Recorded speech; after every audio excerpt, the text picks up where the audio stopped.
For the longest time, I see a glisten, the shining in your eyes, either from what's in your... How has the pandemic affected your life, either personally or professionally, over the last year? Yeah, well, I would say that I started working on my upcoming record November in November of 2019, right? And then I was working on it and set to maybe be finished within 6 months. And then obviously the pandemic hit. I had a show in New York City on the 28th of February, which was like everyone's last night out essentially before we kind of went into lockdown. So then, it pushed things down the road a little bit. My producer and I didn't really feel comfortable, meeting up immediately. And so it definitely slowed things down.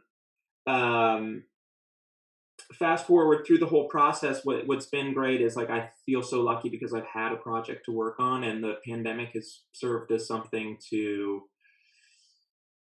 remind me of kind of what's important and just getting down to my sort of base needs. And also it affords me time to just make the album as good as it possibly could be, really, because it's just like there's no pressure or there's no real sense of urgency to put something out, because I just feel as if like a lot of what plays into my hand is the live performance, so I would rather take my time and just make it as good as possible and then release it slowly, so that sort of window of COVID is closing, and then eventually, people vaccinated and back on the road. But I don't know, I think I've taken this time to sort of evaluate my life. It's like my producer and myself, my friend Adrian, who's producing it, we just figured, like, is this as good as it could be? So it just, we decided to dig even deeper,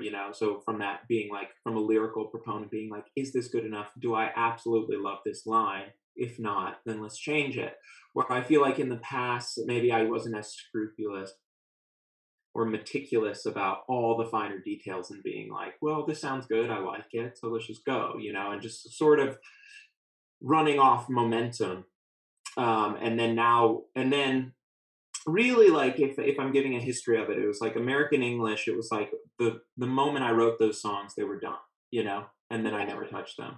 Then Surviving the Suburbs became this like real concerted effort of editing, coming up with an idea, word vomiting it out, but really pushing yourself to make it as good as you possibly can, and not lying to yourself and really thinking like, is this as good as it can be? If not, then change it. To then now working with Adrian, and my friend Adrian's producer is probably the most meticulous person I've ever met in my entire life, which makes him a great producer. So he pushed me even farther. So it was that sort of surviving workflow of writing and editing, but just on steroids. And then also like the whole thing coupled with the fact that like, I left my label Glassnote and parted with my manager a few months before. And I think that it was sort of like a godsend to have this record because it became a project, and because it was like, this is the energy, or this is the sort of vessel to which I can put all my energy, from like sort of the doubt and fear and sort of being on your own on a limb, to just the creative element of it and progressing yourself as an artist. So, talk to us about some of the differences in style and the process of creating American English and Surviving the Suburbs. Well, I think that a lot of it came down to how the records were structured out. Like, American English was like, I'm going to write as many good songs as I possibly can, and I'll pick the best 10. And similarly, that with Surviving, but the biggest element to Surviving was like, I'm going to record this album live, and I'm going to do it with just a 4-piece band, and we're not going to get any bigger than that. So I set these sort of limitations and the actual structure and how it was made. So like Surviving, it was a lot about rehearsal and like making the production with the band before we ever even, pre-production before we ever even went to the studio.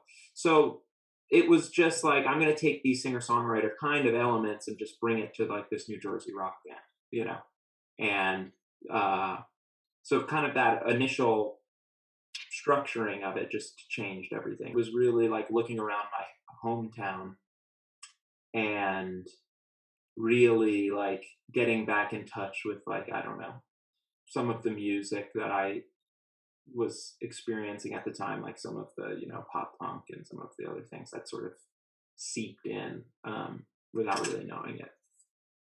What was the first festival you ever attended or played at?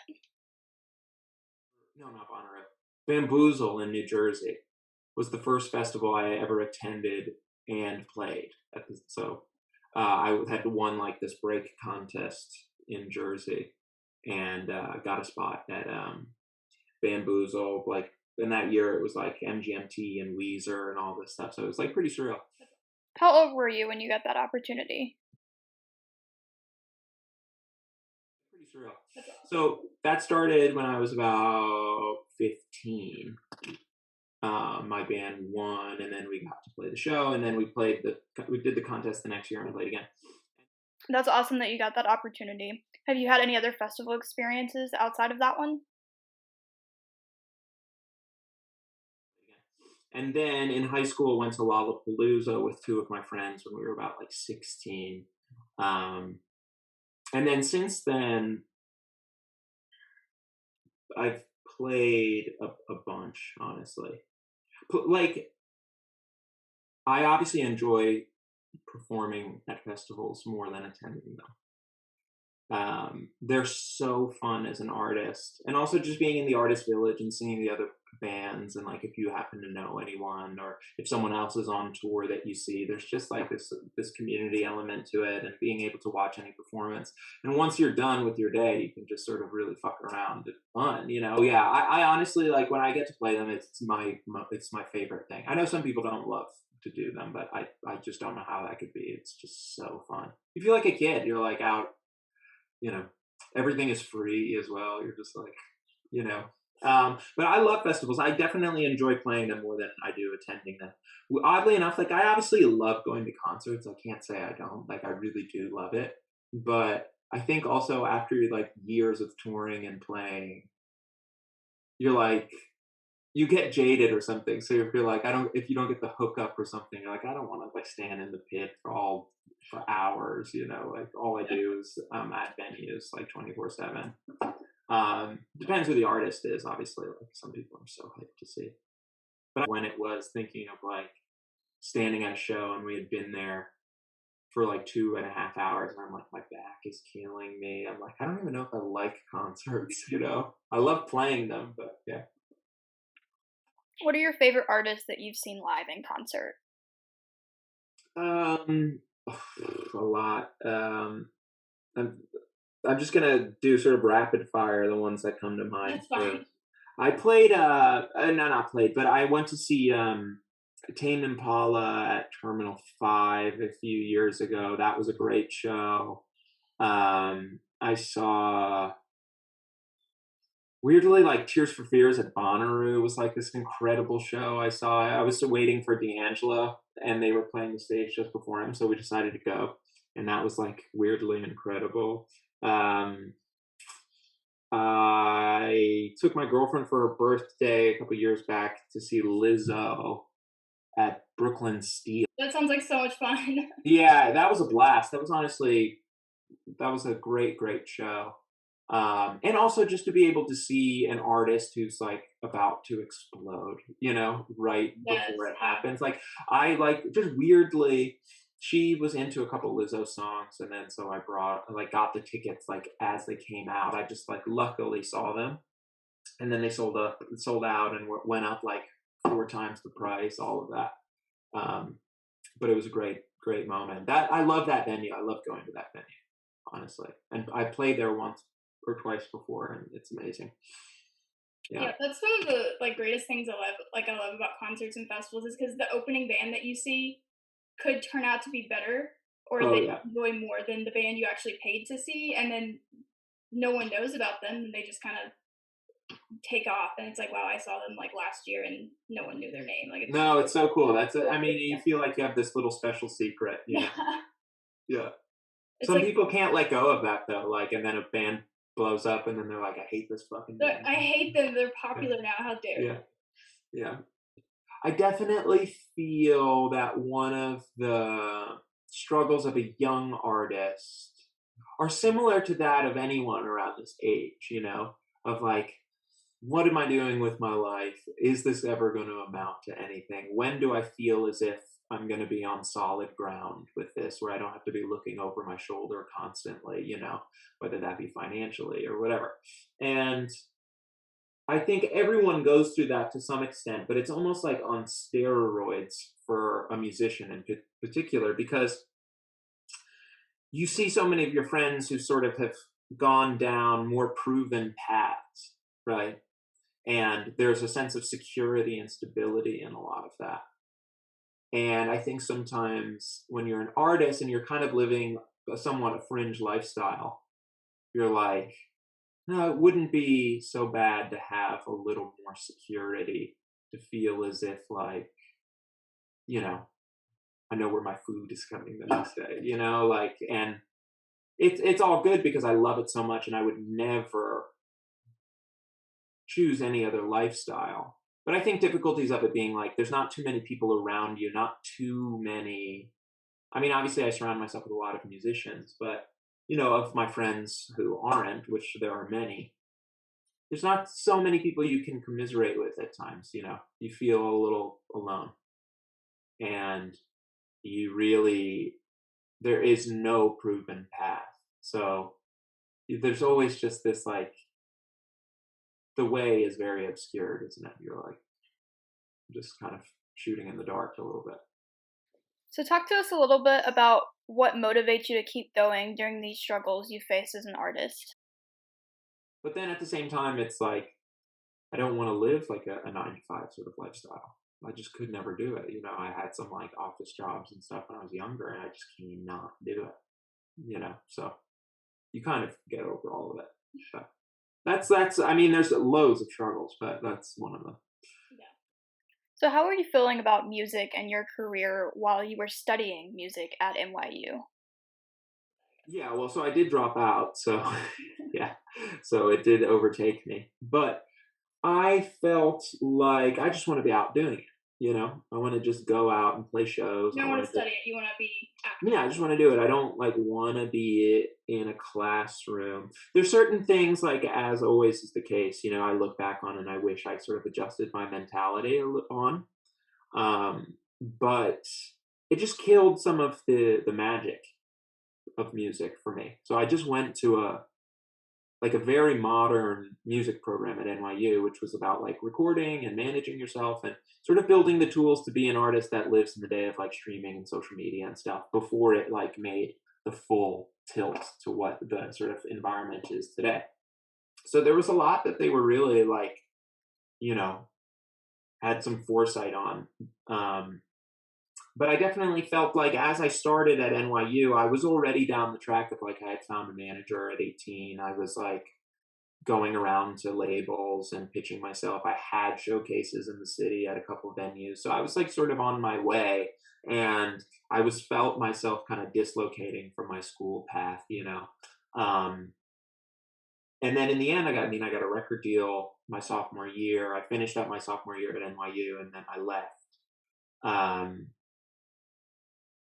Yeah, but it was similar. It was, I think I would have been someone who really could have benefited from taking a gap year, and just like growing up a little bit, getting some really shitty job and being like, oh, well, I don't want to do this, I learned a lot. I learned a lot of what not to do as well. So pretty informative.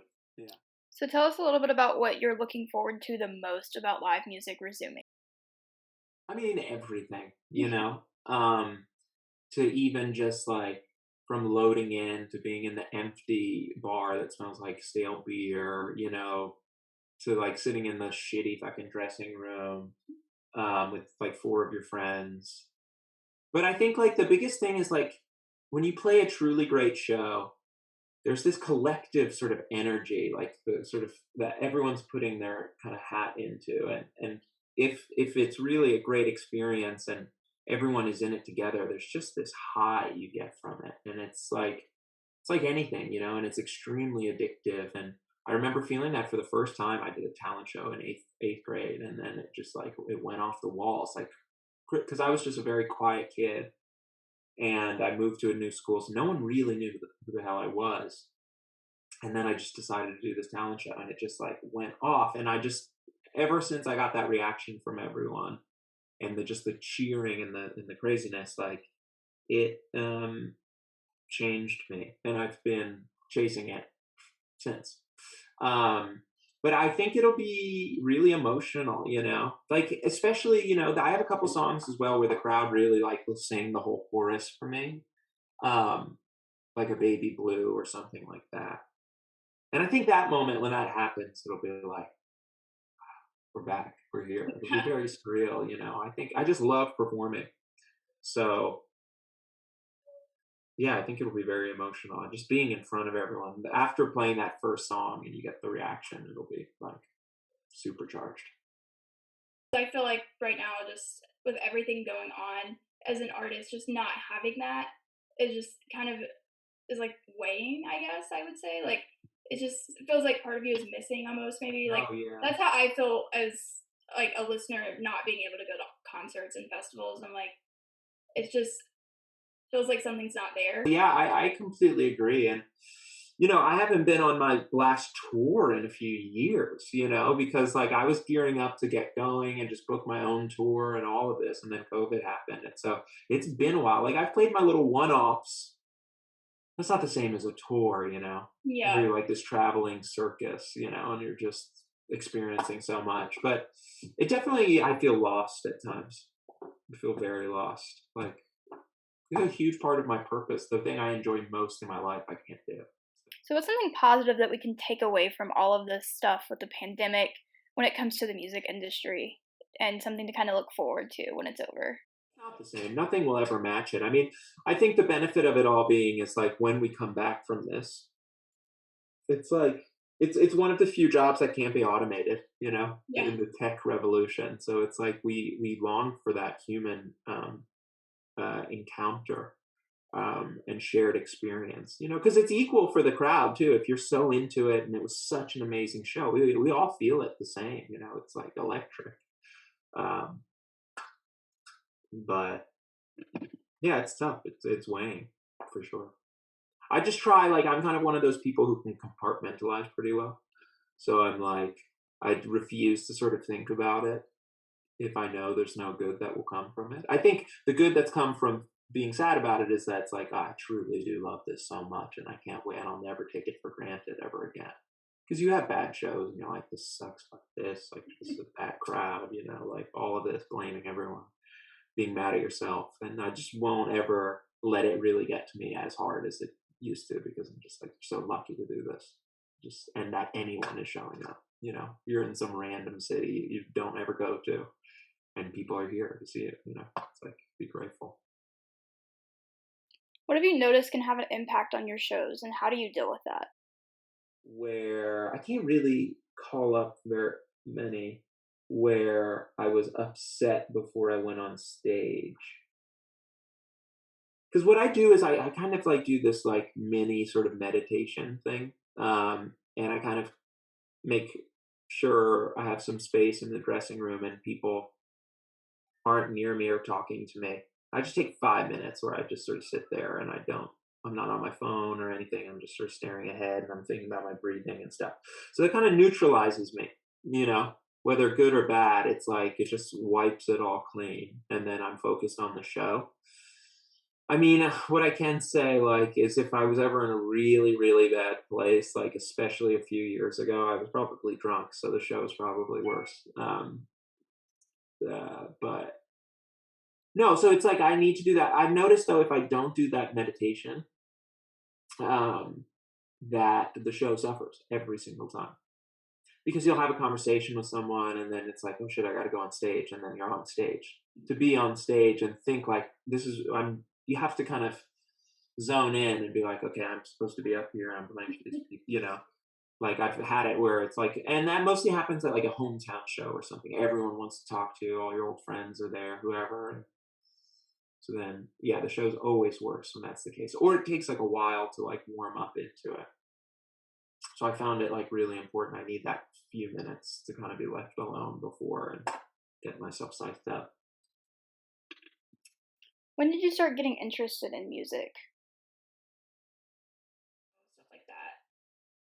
Well, I took piano lessons from probably when I was 6 or 7. And then but I didn't take it seriously. It was something that just, I enjoyed it as a kid, and my parents had a piano at the house, but I didn't take like the greatest interest in it until I moved to New Jersey when I was about 13. And then I just had a new instructor, and he pushed me to start singing because I guess I sang along to something. I wanted to learn how to play on piano. It's like, oh, you have a nice voice. Why don't we do a song where you're singing and playing? And so it started that. And then he was like, well, why don't I teach you how to write a song? And then it was over. It was really like, I owe a lot to that guy, to that instructor, Anthony. Where did your inspiration come from to start writing songs in the I beginning? don't know. Coupled with the fact that I moved to a farm from New York, from New York City to a farm. That coupled with like I didn't really have any friends and I had nothing to do, and then I had this one instructor, so I was always looking forward to it. And he was a fun guy and really funny, and made it really kind of easy. But so yeah, it started with probably when I was maybe even younger, like 11, 12, maybe 11. That's when I started, and then I just never stopped. And then I would hear a song on the radio or something, and I'd be like, I want a song like that. So then I would run down and write something, be like, this is my version of that song. And I just got so into it. I had nothing else to do, And I think I was talking to an old collaborator of mine, and he was saying, he's a bit older, but he was saying the same. He was like, I lived in the middle of nowhere, and a lot of the creativity was born out of just boredom, real boredom, and phones not really being what they were then as they are now. Because I had a phone very young as a kid, because it was like I lived in the city, so I just was on my own. So my parents wanted me to have one, so whatever. But it wasn't the same. It's not an iPhone, so it's like you weren't on it ever. You can do everything literally under the sun on it. No, you'd be like, I played Snake every once in a while, and I called my mom, and it was like, so I wasn't on it. So you could really just be bored, and really just like not stimulate your senses in any way, and from that, ideas just flow. So much comes from that, and that's what I worry about sometimes with younger kids, because I feel it with the iPhone. Like if I get into like a real hole of like weeks of like being on it, scrolling, like not doing real shit, it's like it takes a part of my soul away, Like, I mean, it's like a pacifier or a crutch or something. It's really so bizarre, and yeah, I'm like still finishing up this record, so I don't feel too pressured to like be writing a lot of new music, because I'm like, I have this whole album that's about to come out. But at the same time, I'm like, why the hell can't I think of lyrics or concepts for things? It's like stuff that would just flow from me in the past. And I really do think it's because I'm just like cramming my brain with utter just garbage constantly, It takes away from your sort of spirit, for sure. I mean, we are androids already, aren't we? Like, basically just regurgitating what we see on our phones. I know, I'm so sick of it. And I'm also so sick of like having to see every single human being's opinion on every single topic, meant to like be in contact with the whole entire universe. So it's just too much, you gotta pull back a little bit. So how do you unplug to get back into your creative element? A little bit. My friend bought me for my birthday, he bought me Dune, the book, and a couple other books. So I'm just like in total reading zone. And that like kind of, evens it out a bit, because then I just spend my day reading a book, which like the more I read fiction and stuff like that, the more then I find that like I'm inspired to write lyrics or have images in my mind, because I go through and I highlight passages I think are great, and then I take that and I write them down in my writing notebook, And then it serves as like a word bank of ideas, and turns of phrases that are cool that I can sort of manipulate and make my own. So that's always like kind of a good practice when I feel very uncreative. Nice. That's an interesting process. I like that. What advice would you give new artists just starting out in the music industry? Really, the most important thing is to find your voice. Like, who are you as an artist? And some people never figure that out. I'm still think I'm trying to figure out who I am, what I stand for, what I'm trying to say, what I want to sound like. And, dedicating yourself to being an original, being true to yourself.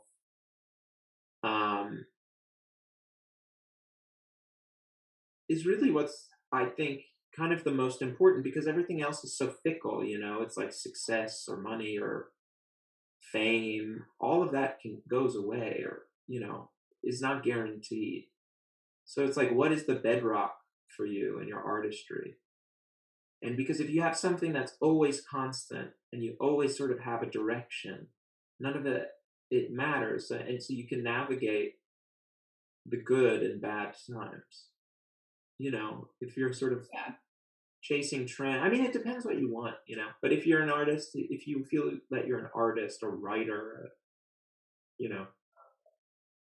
and not just someone who wants to chase trends, which is totally fine to do, but I don't really have very good advice for that type of person. Someone else would be better suited to give that person advice. For me, it's more, figure out who it is you are. Like, what is your music? What does it sound like? Because if you can really figure that out, and, that's a huge hurdle. Could you talk to us a little bit about a personal example of a recent struggle you faced as an artist and how you've moved through that? My label dropped me. It was a bad relationship, so it's for the best. And then I don't have a manager. It'd be easy to kind of just be like, give up or something, because, the attention's not on you and you're not getting sort of the same press and all of these things, whatever.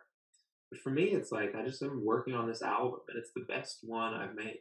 And it's so much better than the last. And I think so many people should hear it, And so it's like, I just know, like, I don't know, I have so much confidence in what it is I'm doing that all of that's irrelevant. So it's like, it keeps you from giving up.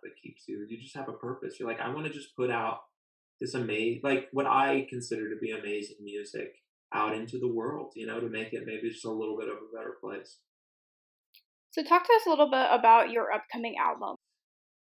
The name of the record is Generation of Me. And it's sort of a mix of old songs, and it's kind of an interesting one. It spans like from one of the songs on the record was one of the first songs I wrote that would have been maybe on the Headlights EP, but it wasn't, to, just brand new music I just started writing before it. So it's kind of the spectrum of my life over time. And a lot of like the older music was kind of songs that I got talked out of putting on records for one reason or another. And then after this whole process of leaving the label and my manager and stuff, and those people who were telling me not to do these certain things, I listened back to some of those songs and being like, these are fucking great. Why did I ever let anyone tell me not to, So it's really kind of just like reclaiming my career and my artistry and everything, and being like, because those people said those things is actually 10 times more reason why I should put it on an album, And then just making an album that's like completely only what I want to be doing. And I went from this thing of American English where it was very like heavily, label supported, and really like A&R people were coming in and giving notes and all of that, to Surviving the Suburbs, where I just kept everyone in the dark. I told them I was making one song and I made an entire album. It's done. I need 40 grand. And that like started our relationship ending pretty much, like that moment.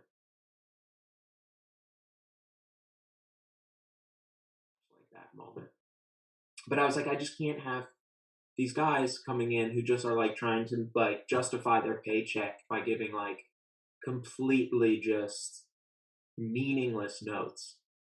you know, and like you don't even change it and just say you do it and they're like, oh, it sounds so much better. It's like they don't know what the hell they're talking about, you know. So I noticed those things during American English.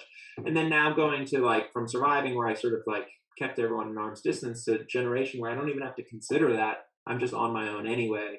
And then for it to like be the best album, it just has like sort of emboldened me to be like, okay, I'm on the right path now, and I don't ever want to be in a situation where I'm having to like answer to people again. I just want to be like really just the captain of my own ship, which I was doing in Surviving, but I really had to look over my shoulder the whole time. To now just feeling so free. So what I will say is like, I know everyone says this, but it's like the best record, and I think it is like, it's kind of like a weird love child of American English and Surviving together. That sort of, and then just sort of has bred its own new sound. It's like, it's very ambitious. It spans more genres too than American English ever did.